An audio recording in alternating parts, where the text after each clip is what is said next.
And I am live and in concert. This is going to be good. We're going to try to do this. Split the screen, divide and conquer. Let's see what happens. See if I can listen to comments. Yes, I have some peaceful music in the background because I'm a tormented soul this evening. I do not like corporate politics at all. But as they say,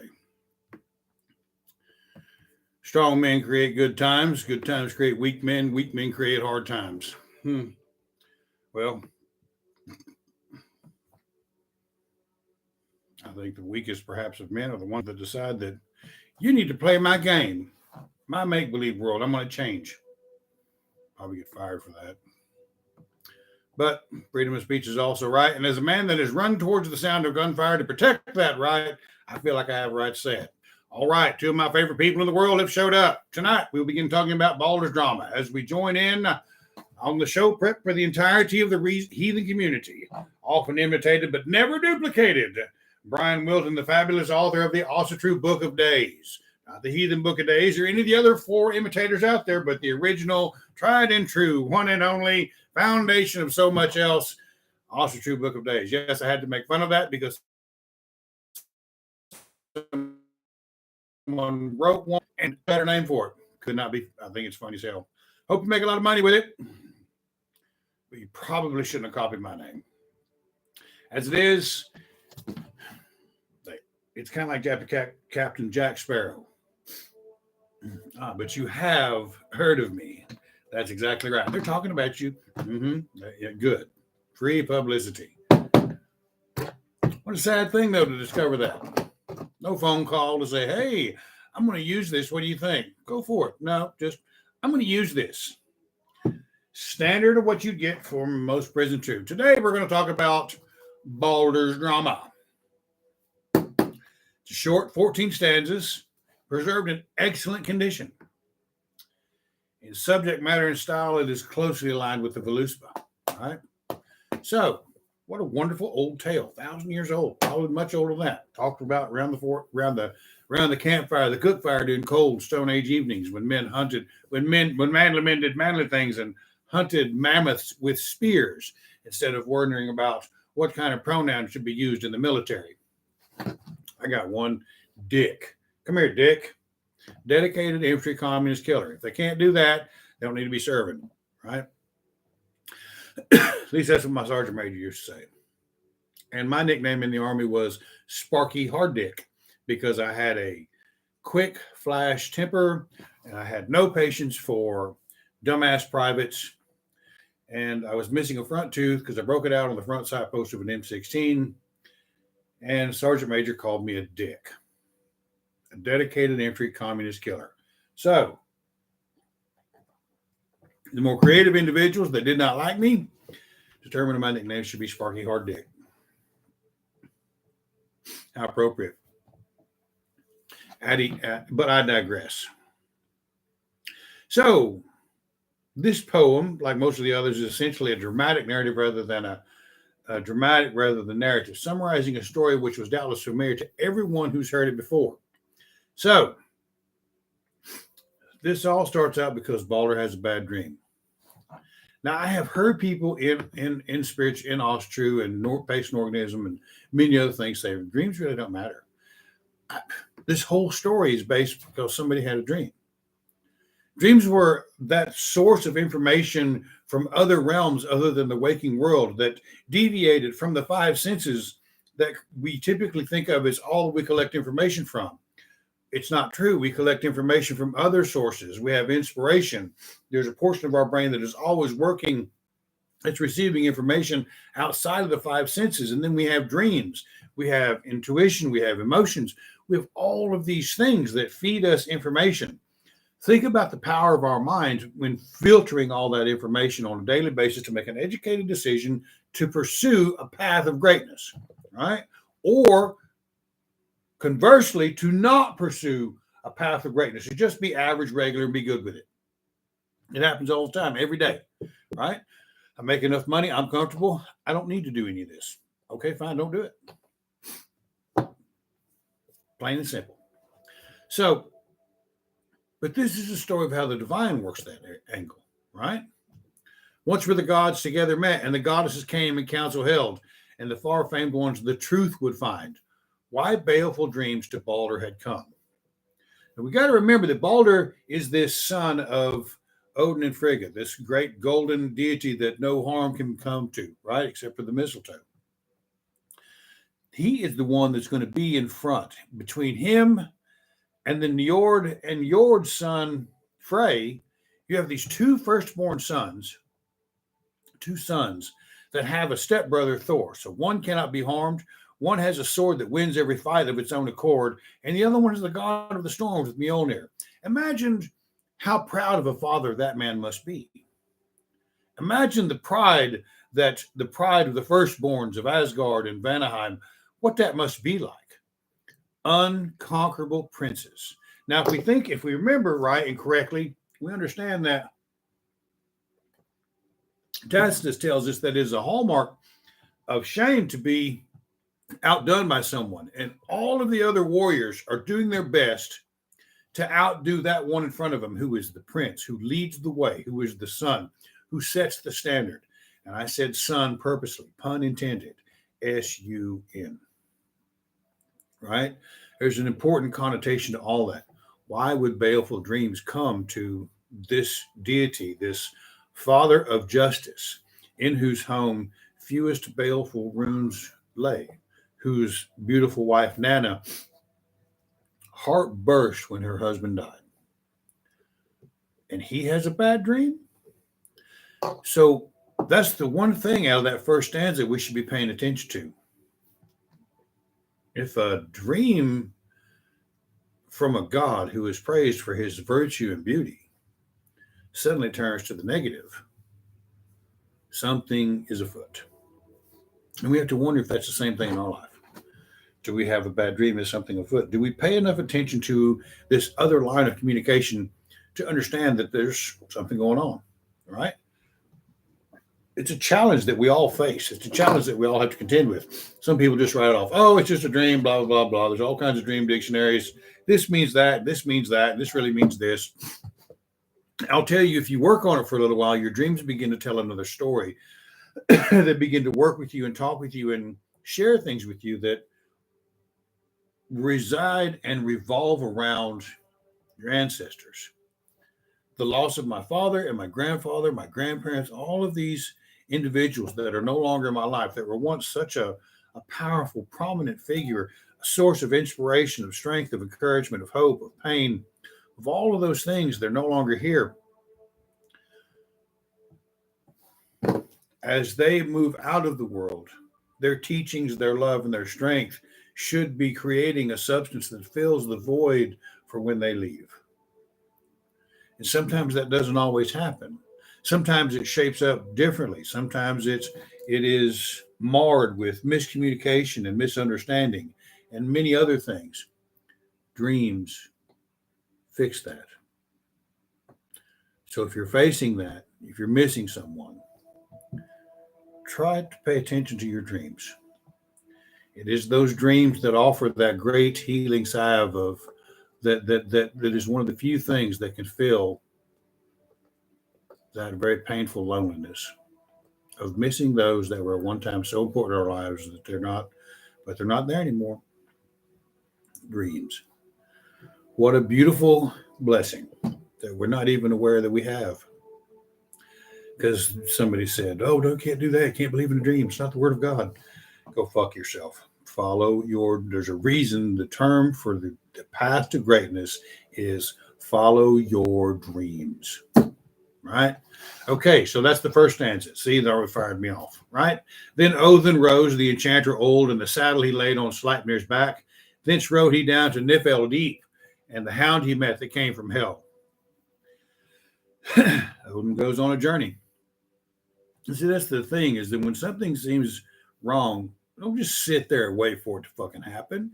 Get up off your ass, saddle your horse, and head forward.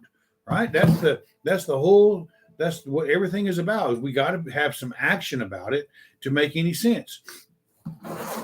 Right? Sitting around waiting on the worst to happen is terrible.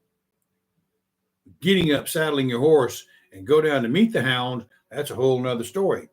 And so the next one, bloody he was on his breast before it, the father of magic he howled from afar. Forward rode Odin, the earth resounded till the house so high of hell he reached. So he got in the tangle with that dog and whooped its ass. He grabbed it by the nose and whipped its ass. Okay? He's covered in blood. He's made the passage. The earth shook itself, the Sakapomp Odin, that guide to the underworld.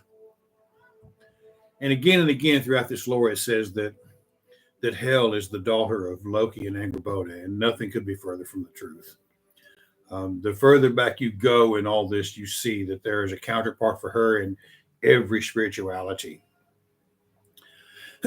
She is the guardian of all of the wisdom of all of the deities all the beings that have passed on throughout the 9 realms. I want you to think about that. That's the one place that somebody decided, well, if we're going to vilify this, we need to terrify the afterlife. Then Odin rode to the eastern door. There he knew well was the wise woman's grave. Magic he spoke and mighty charms. Now, those mighty charms are listed in a couple of places. One is the Havamal. One is in the when one of the charms is given, some of them are given to Sigurd by Brunhild. Some tie them to the runes and some do not. There's a case to be made for everything, but we do know that they are, in fact, the mighty charms. So some of those mighty charms that are spoken may be in 2 of those books. What would that really look like for us in this modern day?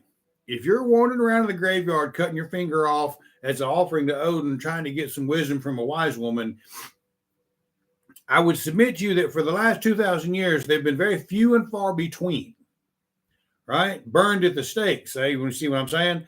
So they're going to be those individuals that perhaps, who knows what they're at? Who knows what they are? But that would be your first thought, right? What if we take that a little bit deeper? Do we not all have the hope that once we pass through that veil or that door, or that we enter the halls of our ancestors, that we get a bunch of questions answered? Because there's a bunch of questions that come up in life, aren't there? Why is this happening? What's going on?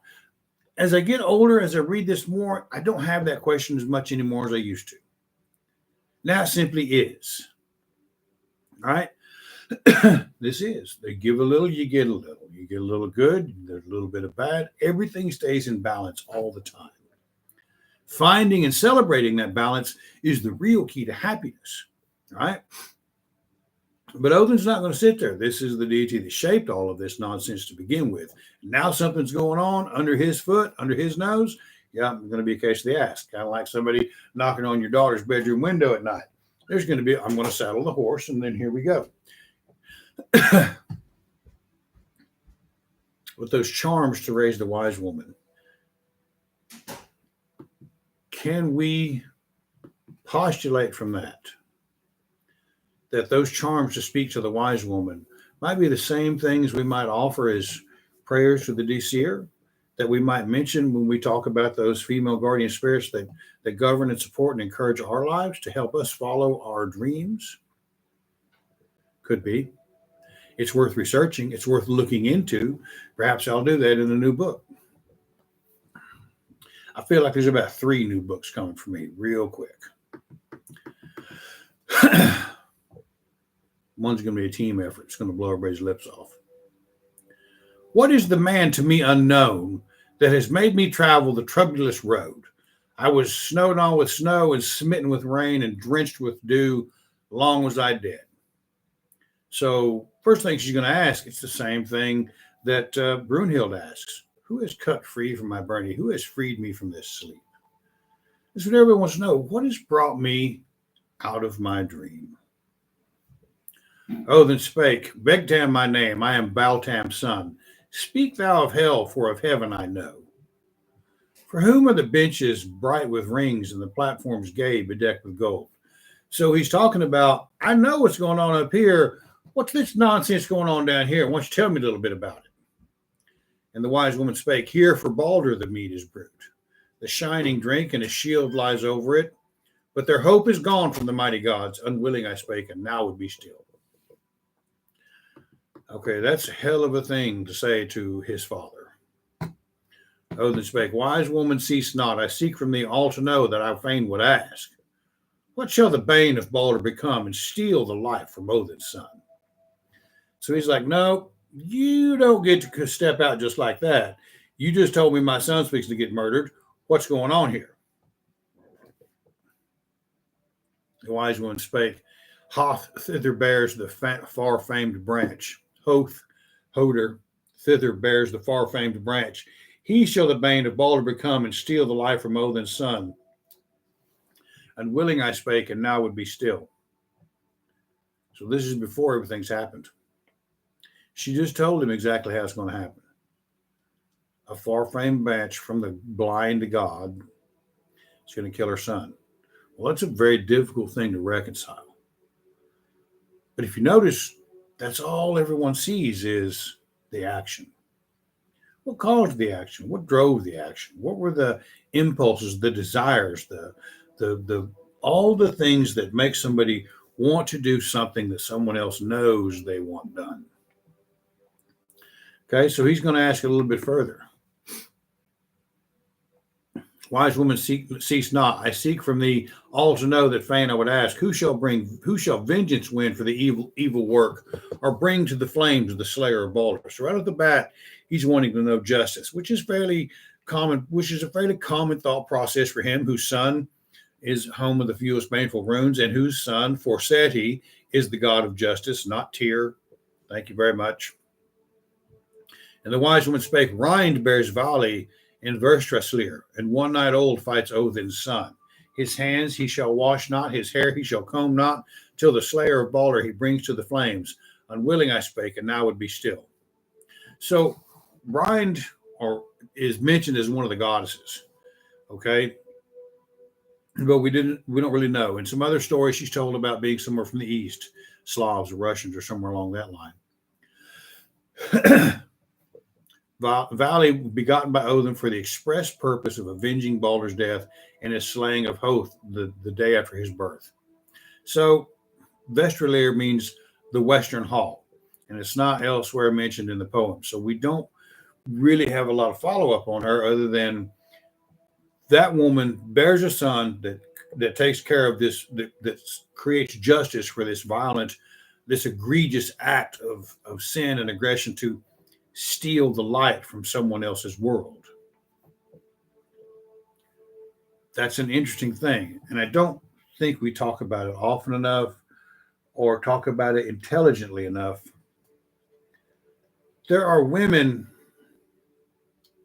who are dealing with, and there are some aspects that Odin rapes her. There's other aspects that it's a consensual thing. Whatever the case may be, it's done very much out of character, but it's done for a reason. And the reason isn't for Odin or Rind. It's for their son. The son has the purpose to be in this world. I don't know what it would be like to be the mother of a son you don't know the father of. I can't imagine what anything like that might be like. But there's this tale right here that offers some kind of hope that son brings a great justice to the world. And the manner in which he comes up, hands not washed, hair not washed, he didn't come up like a prince. He didn't come up like a great king. He didn't come up like the fortunate son. He came up through abject poverty. He came up through knowing only one thing. I got to get out of this. I got to avenge this brother of mine. I wonder if someone could take that and use it to create a great deal of hope for women that have to deal with such a thing in this world. I don't know, but it's right there in a tale that's tens of thousands of years old, perhaps. Odin spake, wise woman, cease not. I seek from thee all to know that fain I would ask, what maidens are they who then shall weep and toss to the sky the yards of the sail? No wise woman art thou, nor wisdom hast. Wise woman says, Vegtam thou art not, as erstwhile I thought, Odin thou art the enchanter old. Odin spake, no wise woman art thou, nor wisdom hast. Of giants three the mother art thou. Well, what three giants are those? The wise woman spake, Home right, Odin, and be ever proud, for no one of men shall seek me more. So she's done. That's till Loki wanders loose from his bonds, and till the last strife the destroyers come. So the manuscript makes the third line as the beginning of a stanza. Something was probably lost between 3 and 4 on stanza 12. Right? This, what maidens are they who then shall weep and toss to the sky the yards of the sail? The maidens who are to weep for Bauldar, according to Sophus Boog, are the daughters of the sea god Aegir, the waves, whose grief will be so tempestuous that they will toss the ships up to the very sky. Yards of the sails is a doubtfully accurate rendering. The two words, at any rate, in Norse nautical speech mean respectively the tack and the sheet of the square sail. So there was something left out that might mean something.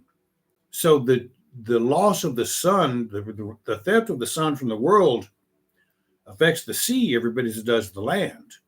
When gods themselves weep and the seas toss as high as the sky, Ragnarok is upon them.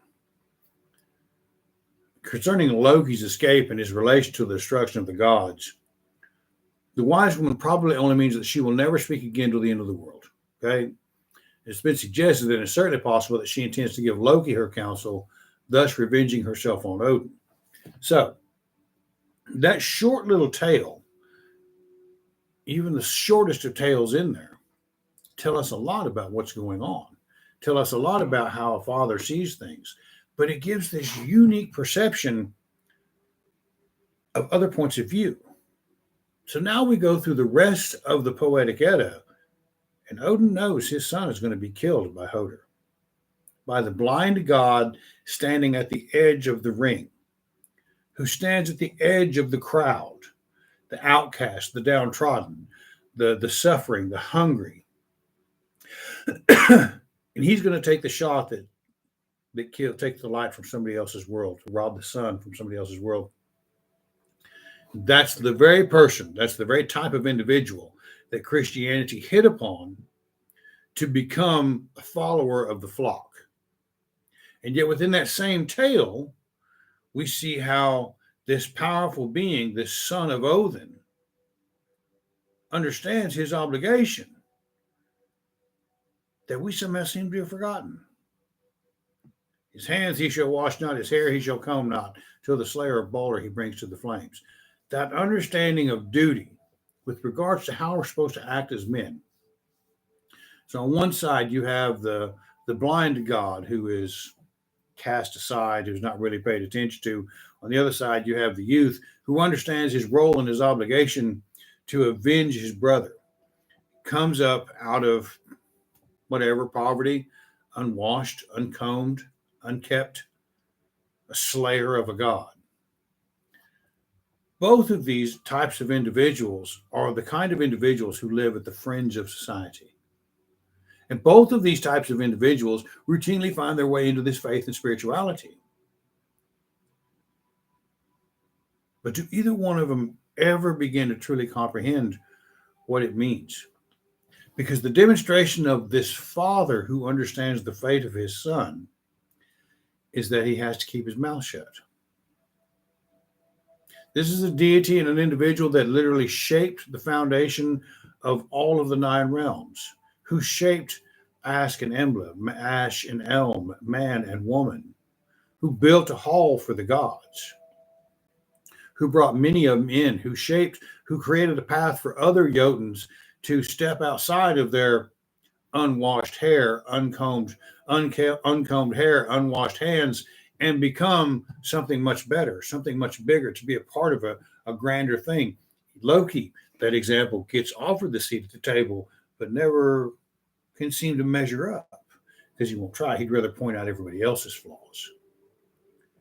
Individuals that understand the obligations and their duties, that have what it takes to comprehend their discipline and their obligation, the duty and the task to which they said, yeah, I'll be a part of that because I'm going to live up to the standard. These are what you call men. These are individuals that understand what it means to live up to task and purpose. Women have it too. Women have that obligation because this woman brought one into the world under questionable circumstances, and he became someone that brought justice to the world. Task and purpose become that overriding thing through all of these things. And most people don't see that. Most people never look at it that way. But once again, that's why I'm show prep for the entirety of the heathen community.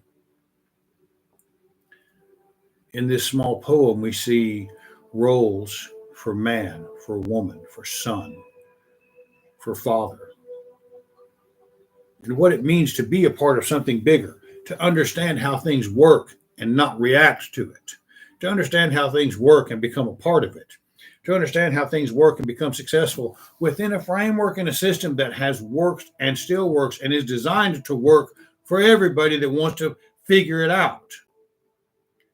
And the majority of the problem with the entirety of the rest of the heathen community is the summation of their ability to figure out goes to the limits of their ability to develop into something more.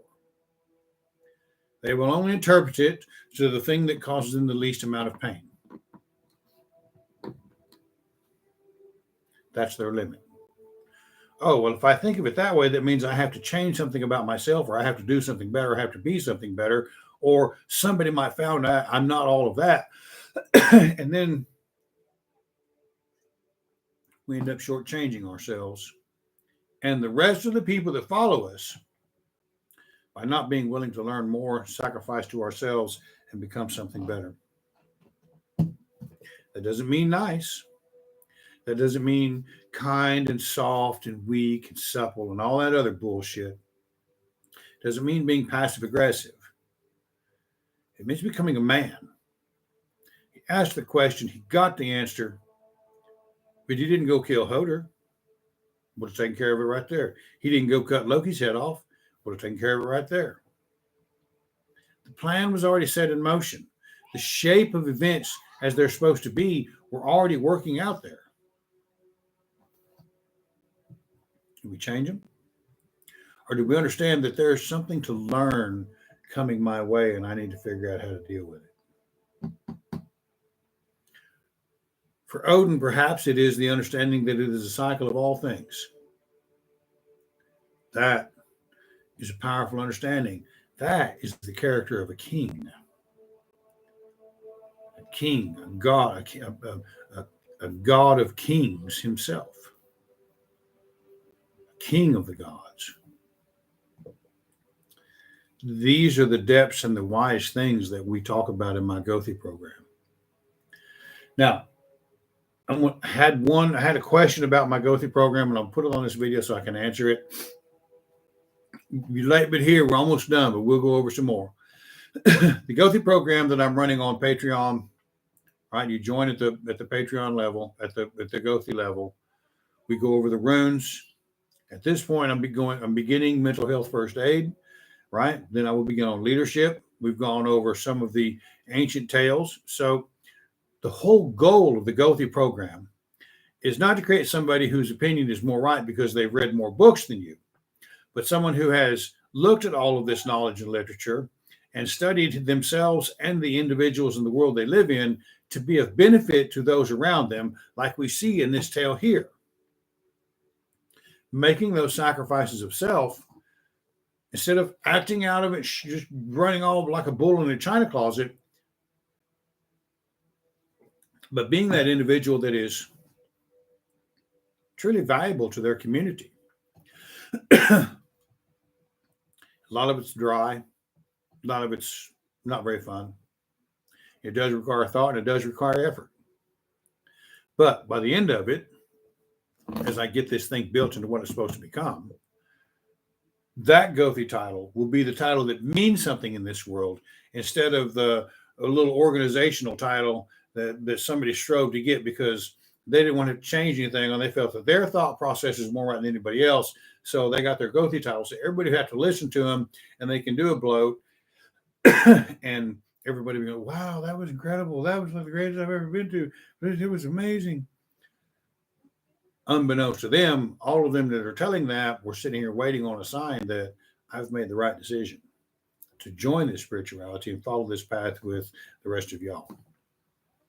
My Gothies will inherently have that.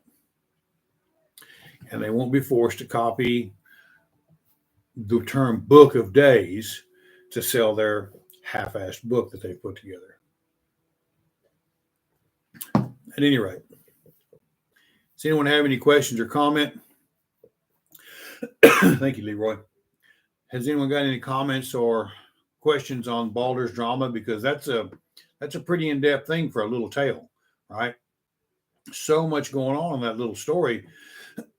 All of it designed, if it was told or sung around a fireside in the middle of winter, to help individuals shape themselves into something to be valuable to their community.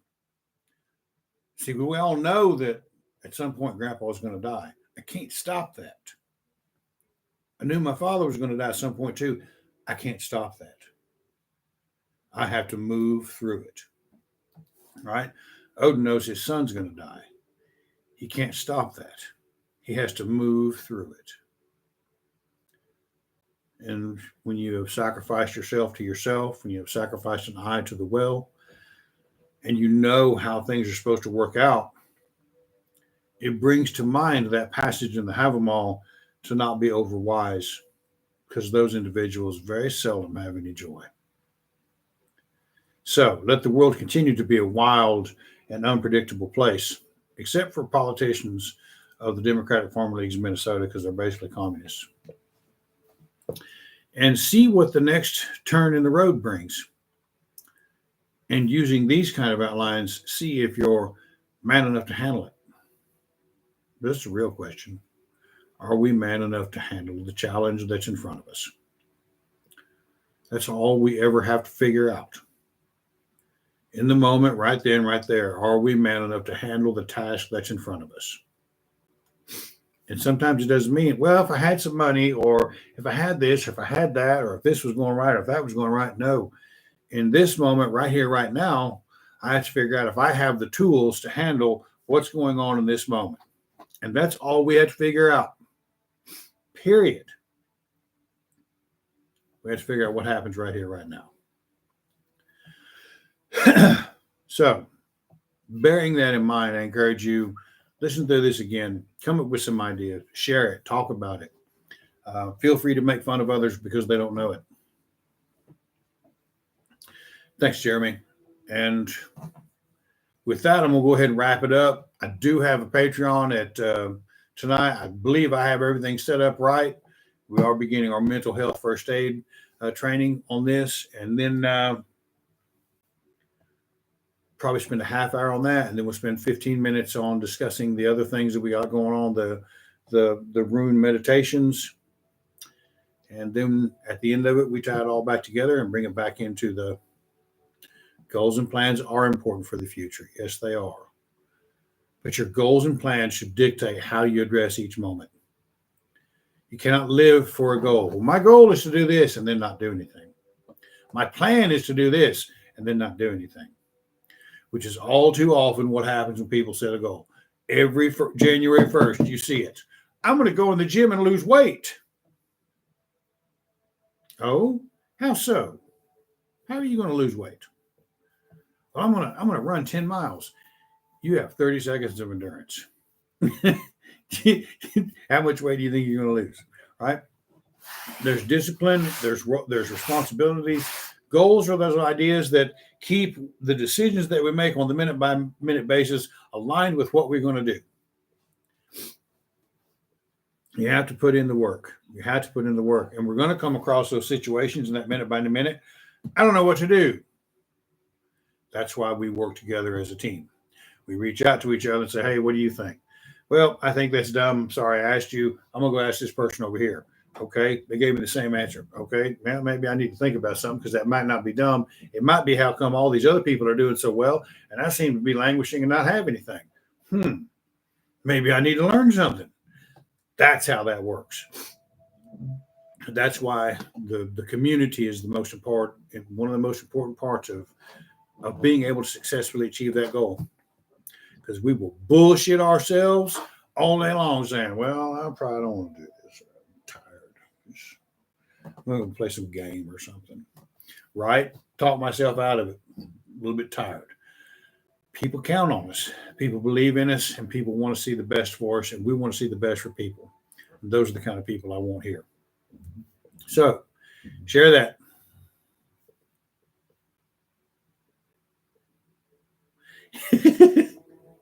Yes, I did, Janae. Yes, I did. And here we are. And that goal governed our thoughts and our actions towards each other in 1,000 different ways to help us shape something that we can take a moment and discuss things. Yeah. So, and that'll get bigger and better. That's going to get much bigger and better. Shanae wants to write a book with me. What should we write? She has she has this plethora of knowledge about so many different things that are really important and really good and really work for a lot of people.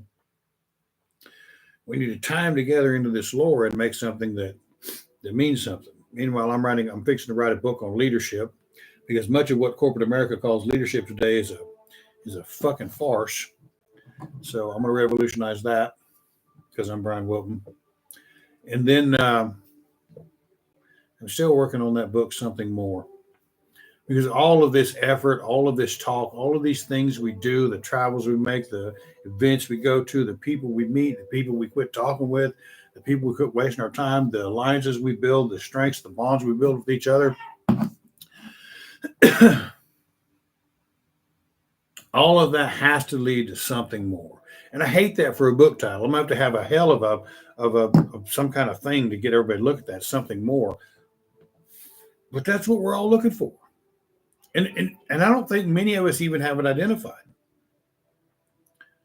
Well, I want something more. Well, what's that look like? How do I get it? I've got this faith and spirituality. I can be a Viking. I can get tattoos and drink mead, right? Well, that doesn't help you move forward in the world. Right. We all need something more. We need some more love. We need some more friends. We need more family. We need more money.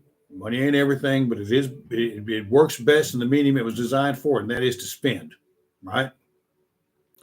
I want more out of my job. I want more out of my interaction with people. I want more out of my development of self, something more. And all of those things are in the lore. I look at them all the time and I see answer after answer, even in this short one. No, we cannot be Vikings. I mean, I don't know. The world might end tomorrow. And if it does, you can full on bet your ass I will be carrying an axe and I will wear a helmet with horns on it just because I can. We'll build a Viking sailboat and sail it in these pits out here in the iron ore mines and just savage little towns. We'll just do a Viking raid on Bovee. Shit, yeah, come on. Yeah. Let's have a pirate houseboat. Yeah, life's got to be fun too. All right.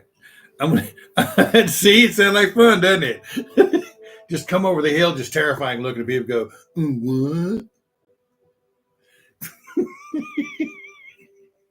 Shut up! Give me the money. All right. I appreciate you guys. I'm gonna get off here. Tomorrow's Monday. Grab it by the nose and whip its ass. And for those of you that are on my Patreon, I'll be live here in just about 20 minutes, and we will begin the awe-inspiring, the revolution-making mental health first aid. Mm-hmm. And it does have videos. You're gonna love it. You're gonna love it. But if it don't suck, it ain't worth doing. It's all right. So, right? Yeah, there's not enough. There's no horses or cattle to steal up here. It's just weird as shit. Anyway, I did see some hogs the other day. Anyway, I will talk to y'all tomorrow, next Sunday. If any of y'all need anything, most of you have my number. Feel free to give me a call. I'd love to hear from you. If you don't have my number, find me on Instagram, join my Patreon, get it from me, and we can pinky in the brain whatever kind of idea you think you got. All right. Have a good time. Enjoy life. Tell the people you love them. And I will see you next week. Oh, yeah, grab it by the nose and whip its ass.